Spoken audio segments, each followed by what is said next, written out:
সন্ধ্যাবেলা বসে বসে আমি ইনস্টাগ্রামে রিলস দেখছিলাম, কিন্তু সেই শান্তি নেই। তখনই আমার গার্লফ্রেন্ড আমাকে ফোন করে, আর ফোন করে বলছে, হ্যালো, আমার সারা জিনিস সব শেষ হয়ে গেছে, আমি হোয়াটসঅ্যাপে লিস্ট করে দিচ্ছি, আমাকে এক্ষুনি এনে দাও।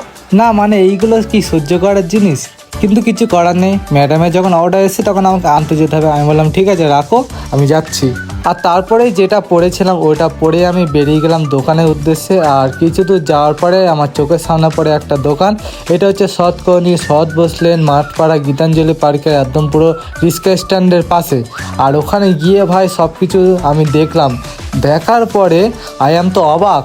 মানে ভাই মেয়েদের সাজাগোজার জন্য এত জিনিস লাগে ভাই, খাবারের আইটেমও তো এত কিছু নেই যতটা ওদের সাজার জিনিস আছে। তো যাই হোক, একের পর এক আমি সব জিনিসগুলো দেখলাম, দেখার পরে বুঝলাম কোনটা কোন কাজে লাগে। তো তারপর দেখো যেটা দেখছি চোখ ধাঁধা লাগানোর জিনিস, আর এখানে ভালো কোয়ালিটি খুব কম দামে পাওয়া যায়। তারপর আমি নিজেকে দেখলাম ভাই আমার তো এত কিছু লাগে না বাচ্চা।